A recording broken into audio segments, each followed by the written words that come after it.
বোনা তো অনেকেই অনেকভাবে করে থাকেন। আজকে আমি আপনাদের মাঝে তুলে ধরব খুবই ঘরোয়া পদ্ধতিতে মজাদার মাছের দো পেঁয়াজি বা মাছ বোনা। আসসালামু আলাইকুম everyone, welcome back to my channel. This is Mukta daily blog থেকে। কেমন আছেন সবাই? আশা করি ভালো আছেন। আলহামদুলিল্লাহ, আমিও ভালো আছি। আজকে আমি আপনাদের মাঝে শেয়ার করব সেরা স্বাদের তেলাপিয়া মাছের দুর্দান্ত একটি রেসিপি। তাহলে চলুন ভিডিওতে যাওয়া যাক। সেই সাথে ছোট একটি রিকোয়েস্ট থাকবে, লাইক দিয়ে ভিডিওটি কন্টিনিউ করার জন্য। এই তো প্রথমে আমি তেলাপিয়া মাছ নিয়ে নিয়েছি। এখানে আগে থেকে হলুদ মরিচ লবণ মাখিয়ে ম্যারিনেট করে রেখেছি। তার সাথে ধনিয়া পাতা এবং কিছু পেঁয়াজ কুচি এবং তার সাথে কিছু কাঁচামরিচ ফালি করে কেটে নিয়েছি। মাছ বোনায় কাঁচামরিচ না হলে যেন চলেই না। এখন চলে যাব রান্নায়। গ্যাস অন করে গরম তেলে তেলাপিয়া মাছগুলা এক এক করে দিয়ে দিব। এইভাবে একটু সময় নিয়ে সবগুলো মাছ মচমচে লাল করে ভেজে নিতে হবে।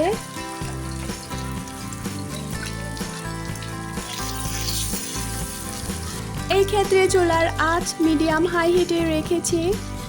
মাছগুলা একটু সময় নিয়ে ভেজে নিতে হবে। ভিডিওর এ পর্যায়ে যারা আমার সাথে আছেন তাদের অসংখ্য ধন্যবাদ, এবং যারা নতুন আমার ভিডিওটি দেখতেছেন অবশ্যই চ্যানেলটি সাবস্ক্রাইব করে পাশে থাকবেন অবশ্যই। এই তো এখন এক পাশ হয়ে গেলে মাছগুলার অপর পাশে আমি চামচ দিয়ে উল্টিয়ে দিব। এইভাবে আমি সময় নিয়ে দোনো পাশে ভালোভাবে মচমচে লাল করে ভেজে নিব। এই তো আমার মাছগুলা ভাজা হয়ে গেছে। আমি মচমচে লাল করে ভেজে নিয়েছি। তারপর ওই ভাজা তেলে আমি কিছু পেঁয়াজ কুচি দিয়ে দিব, পরিমাণ মতন লবণ দিয়ে দিব। এখন পেঁয়াজগুলাকে আমি একটু সময় নিয়ে ব্রাউন কালার করে ভেজে নেব।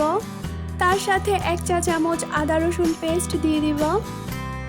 গরম তেলে আদা রসুন পেস্ট একটু পেঁয়াজের সাথে ভেজে নিতে হবে। এক্ষেত্রে আদা রসুনের কাঁচা স্মেলটা থাকবে না। সাধারণত সবাই মাছ বোনা করে থাকেন। আজকে আমি ঘরোয়াভাবে যেভাবে সচরাচর রান্না করি তাই আপনাদের সাথে মাছ বোনার একটি রেসিপি শেয়ার করলাম। 1 চা চামচ হলুদ গুঁড়ো দিয়ে দিব। তার সাথে 1 চা চামচ মরিচ গুঁড়ো দিয়ে দিব। আমি এখানে জালের পরিমাণটা তেমন দিব না, কারণ এখানে আমি কাঁচা মরিচ ব্যবহার করব। আপনারা চাইলে জালের পরিমাণটা কম বা বেশি করে দিতে পারেন। মাছ বোনায় এবং যে কোনো রান্নার ক্ষেত্রে কাঁচা মরিচ দেওয়া হলে তার রান্নার স্বাদটাই বেড়ে যায় এবং খুব সুন্দর একটি কাঁচা মরিচের স্মেল আসে। কাঁচামরিচ দেওয়ার পর এখন আমি একটু মশলাগুলো খুব ভালোভাবে কষিয়ে নিব। যে কোনো রান্নায় মশলা কষিয়ে নিলে ভালোভাবে সেই রান্নার টেস্ট বহু গুণে বেড়ে যায় এবং খেতেও বেশ মজার হয়ে থাকে। মশলা ভালোভাবে কষিয়ে নেওয়ার পর এখানে আমি পরিমাণ মতন ঝোল দিয়ে দিব। এই তো এখন অপেক্ষা করব বলক আসার জন্য। 3 থেকে 4 মিনিট পর বলক আসার পর এখন আমি ভেজে রাখা মাছগুলা এক এক করে সব দিয়ে দিব। আলতো হাতে চামচ দিয়ে আমি একটু নেড়ে দিব যাতে মাছগুলা ভেঙে না যায়। এই তো এখন 3 থেকে 4 মিনিটের পর জাল করে নিলেই হয়ে যাবে ঘরোয়া পদ্ধতিতে সেরা স্বাদের মজাদার তেলাপিয়া মাছ ভোনার রেসিপি।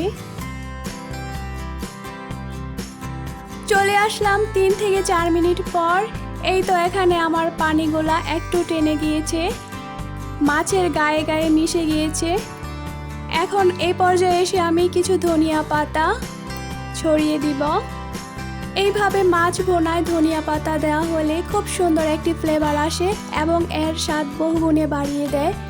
বিশেষ করে ধনিয়া পাতার স্মেলটা আমার খুবই ভালো লাগে।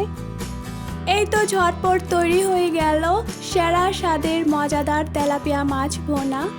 মাশাআল্লাহ, মাছ বোনার কালারটা খুব সুন্দর লোভনীয় দেখাচ্ছে এবং মাছ বোনাটা খেতেও বেশ মজার হয়েছিল। আজ এ পর্যন্তই। সবাই ভালো থাকবেন, সুস্থ থাকবেন এবং চ্যানেলটি সাবস্ক্রাইব করে পাশে থাকবেন। আসসালামু আলাইকুম।